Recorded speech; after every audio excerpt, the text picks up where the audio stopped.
Alright, we are going to wrap up the last part of this semester review packet. We are on number 50. It says, what if you've got 50 aluminum cans and all together they weigh 2,250 grams? It wants to know how much is the mass of 5 cans. Well, first it would be helpful to figure out how much 1 can weighs. So this is kind of like saying you've got 2 cans and all together they weigh 100 grams.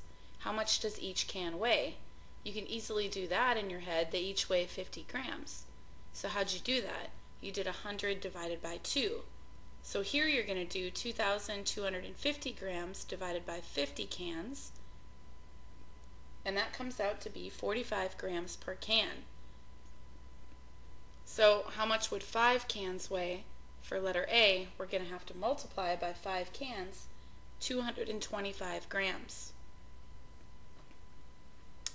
Letter B, what if you had 20,524 grams worth of cans? How many do you have? Well, each 1 can weighs 45 grams, so you can divide by 45 and get your answer of 456 cans. And you might be asking yourself, what's the point of this? Well, it's the same kind of math that goes with calculating grams and moles of atoms and elements. So that's why they had you do that. It's an exercise. Number 5, will copper, and it should say what kind of copper, like copper 2 sulfate, will copper sulfate conduct electricity? Copper's a metal. Sulfur and oxygen are nonmetals. So that is ionic. So will solid copper sulfate conduct electricity? Solid salts do not. But when you put them in water, they do conduct electricity. How do ionic bonds form? Metals transfer their electrons to nonmetals. And then the metals now have a positive charge, and the nonmetals have a negative charge, and they attract. And that's what an ionic bond is. So examples, sodium gives its electron to chlorine, and so now the NaCl are attracted to each other. What kind of bonding do you expect there to be in these molecules? Alright, this first one's a gas. That's a dead giveaway that's molecular covalent. So refer to your notes with the flow chart of how you tell what kind of bond something has. And you'll see that this is all nonmetals, nitrogen and hydrogens, and it's a gas. Letter B, we just talked about this one. That's a metal and a nonmetal. So that has an ionic bond.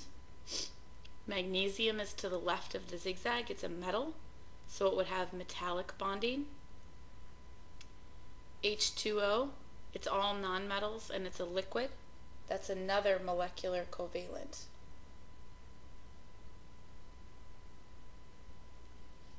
Letter E, it's a hard solid, it doesn't dissolve, it doesn't conduct electricity. Sounds boring. I always say the boring one is network covalent. What about a substance that conducts electricity as a solid? Only things with metallic bonding, metals, do that. What charge of an ion will each of these form? Write the symbol for the ion they will form. So you'll have to look at a periodic table to help you, but you can remember they all want to be like the nearest noble gas. So potassium, number 19, it's got 19 protons, 19 electrons. It's closest to argon, so it wants to be like argon and lose 1 electron, and then it'll have more positives than negatives, and it'll form a +1 charge. Magnesium normally is number 12. It's got 12 protons, 12 electrons, It's closest to neon, which has 10 electrons. So it would like to lose 2 electrons to be like neon. As a result, the positives are winning by 2, so magnesium would form a +2 charge. Bromine's got 35 protons, 35 electrons. It would like to be like krypton and gain 1 electron. Now the negatives will be winning by 1. Oxygen, number 8, 8 protons, 8 electrons. It would like to gain 2 to be like neon, and so it would have 10 electrons, so the negatives would be winning by 2. And phosphorus is number 15, 15 protons, 15 electrons. It would like to be like argon and gain 3, so as a result it's going to have a -3 charge. So all of these I think I was supposed to do like this, where you have the element symbol in the charge. So this would be O2 minus, Br minus, Mg2 plus, and K plus. Define polyatomic ion. This is a group of atoms that have an overall charge. They're bonded together. Charge. Okay, so for example, sulfate, SO4 with a -2 charge. Nitrate, NO3 with a -1 charge. Hydroxide, OH minus. Ammonium, NH4 plus. Phosphate, PO4 -3. Carbonate, CO3 -2. And you will be given those on the exam. However, it's nice if you have them memorized because it just goes a lot quicker. What is meant by noble gas envy? All atoms want 8 electrons in their outer shell. Those are the valence electrons. And the noble gases already have 8, except for helium because it's a little guy. So they're all envious of the noble gases. 57. Define cation and anion. Remember cation and the plusy cat? Cation looks like it has a plus sign. It's an ion with a positive charge. So guess what anion means? An ion with a negative charge. If you're wondering what an ion is, it's an atom that's gained or lost electrons, and so overall it has a charge. So let's give an example of each. Magnesium with a 2+ charge is a cation, and chlorine with a -1 charge would be an anion. When magnesium and bromine combine, they form MgBr2. Explain why. Here's my Mg. It's got 2 electrons in its outer shell. Here's my bromine. It's got 7 electrons in its outer shell. 7. So it wants to gain 1. Magnesium, remember, underneath this has 8 electrons. Okay, so if it gets rid of these 2, now it's going to have this new inner shell as its outer shell. So what's going to happen here is magnesium is going to give one of its outer electrons to a bromine, but bromine can only take on 1, so you need 2 bromines to satisfy this magnesium. Once magnesium has given up its outer shell electrons, normally it's got 12 protons, 12 electrons. Well, it's only going to have 10 electrons now, so it's going to have a +2 charge. Bromine, just like above, normally has 35 protons, 35 electrons, but now it's going to have an extra electron, each one of these bromines, so bromine -1, bromine -1. So you can see the compound MgBr2, if you add up the charges, they add to 0, and it'll be a neutral compound, which is correct. Why do transition metals need Roman numerals in their compound names?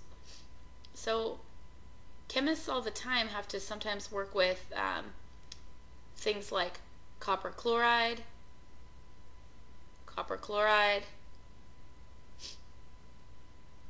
iron oxide. What the heck? These things are almost the exact same, but they're not because they have different numbers of chlorines. And here, it's got different numbers of oxygens and irons. So, because transition metals can form multiple charges, you need Roman numerals to distinguish between the compounds. Example, let's look at these two. The first one, CuCl2, chlorine always has a -1 charge, and there's 2 of them. So that means this copper must have a +2 charge to cancel those 2 negatives out. So this would be copper 2 chloride. Versus CuCl, that would be copper 1 chloride, because it's only canceling out 1 chlorine. List 3 elements that will combine with oxygen in a 1-to-1 ratio. Explain why this is. Oxygen would love to gain 2 electrons and be like neon. So any element that wants to lose 2 electrons is a perfect match. So look at group 2A. Magnesium, calcium, strontium would all be perfect matches because once they form a bond with oxygen, it's just a 1-to-1 ratio.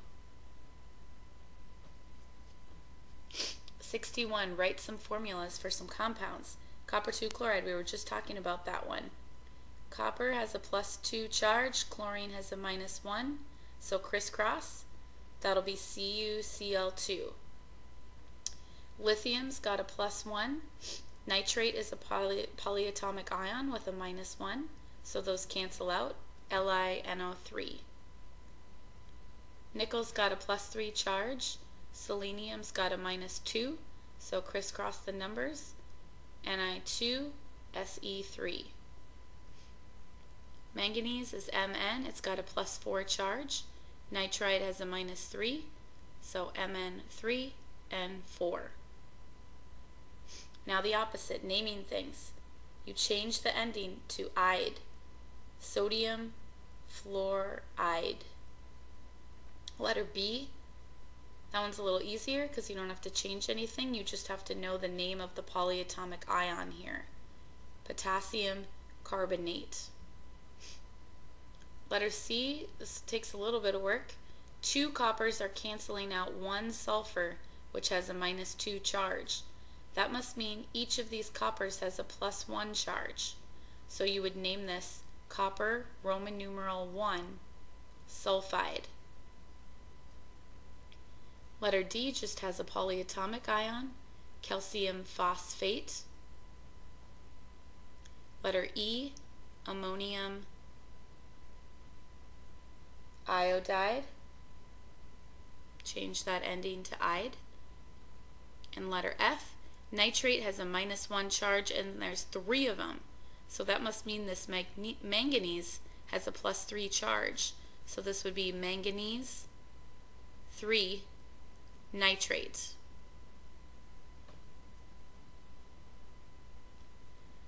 Draw a molecule with 3 carbons that contains a ketone. So you should know that a ketone is a carbon double bonded to an oxygen surrounded by 2 carbons. So that was most of the work. Now we need to add hydrogens so that the carbons each have 4 bonds. The carbon in the middle already has 4 bonds and the oxygen has 2 bonds, so it follows honk 1, 2, 3, 4. Yay! Number 5, draw a molecule with 5 carbons that contains an ester. Remember, ester's the kook. So once you've drawn that, you can put your other 3 carbons anywhere you want to put them. And then fill in with hydrogens. So you want to write all of these in and be very complete on your final exam. Number 65, explain what honk 1, 2, 3, 4 is. Use the molecules water, ammonium. I guess I didn't really need lone pairs yet, but I'm going to be thorough. And methane.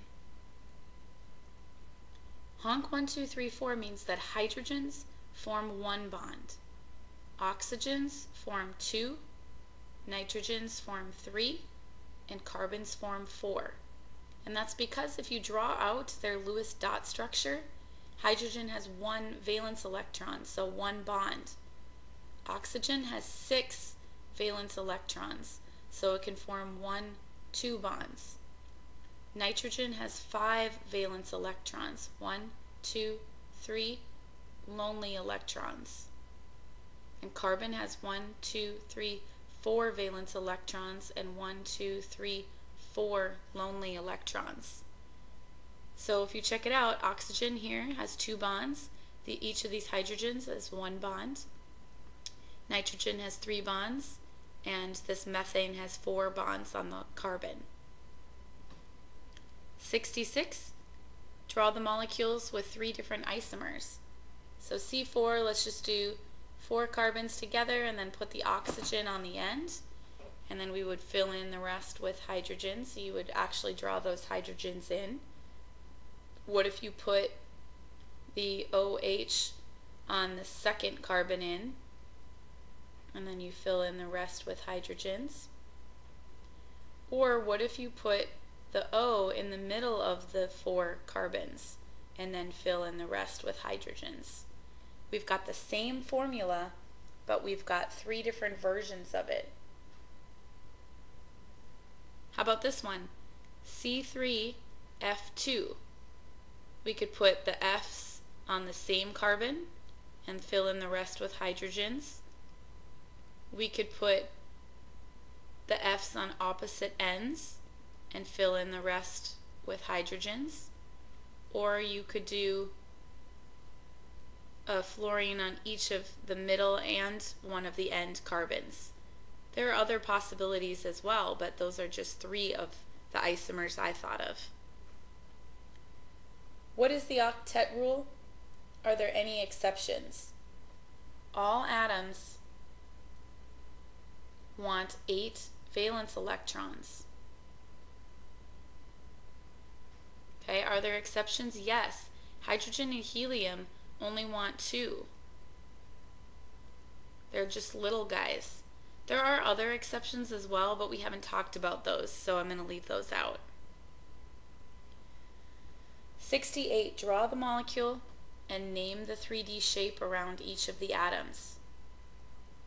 I'm going to add in all my lone pairs. Here are my hydrogens on all of these carbons here. Alright, so you're going to want to refer to your, oops, this one's kind of crooked, your shape notes. Each of these 3 carbons here has 4 things surrounding them. So each of these has a tetrahedral shape. And remember, you have to name the shapes around all central atoms, and a central atom has to have at least 2 different atoms attached. This oxygen has 2 things attached and 2 lone pairs. So even though it looks linear, those lone pairs spread out in 3 dimensions, which makes this a bent shape. How about CH5P? Draw this out, lone pair. Around this carbon, there are 4 things attached. So there's a tetrahedral here. Around this phosphorus, there are 3 things attached and 1 lone pair. That's pyramidal. H2O2, it's hydrogen peroxide, by the way. Each of these oxygens has 2 things attached and 2 lone pairs. So in 3 dimensions, there are going to be 2 bent shapes here. And the last one, CH3SF.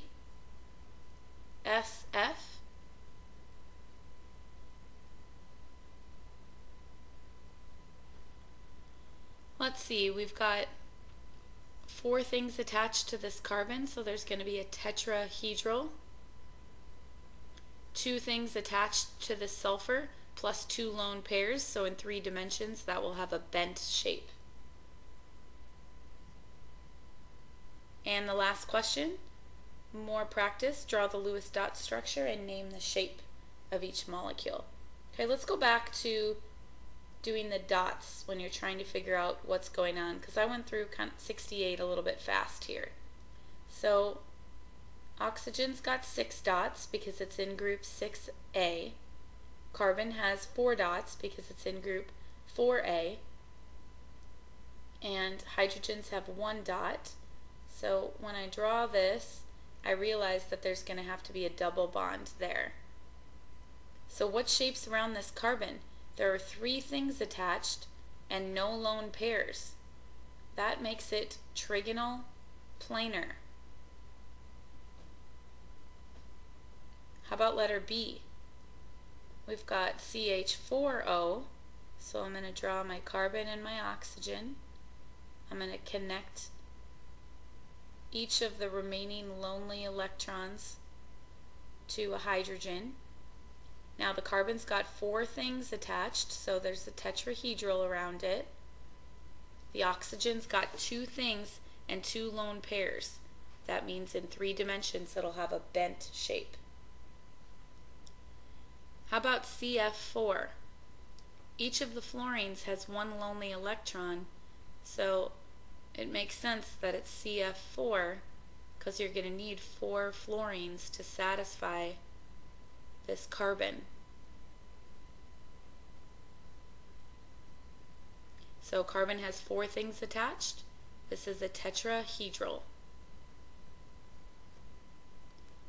And our last one, PBr3. Each of the bromines has 7 electrons, so 1 lonely electron can attach to each of phosphorus's 3 lonely electrons. Now your phosphorus has 3 things attached with 1 lone pair. That makes it a pyramidal shape. For more practice, I recommend doing your practice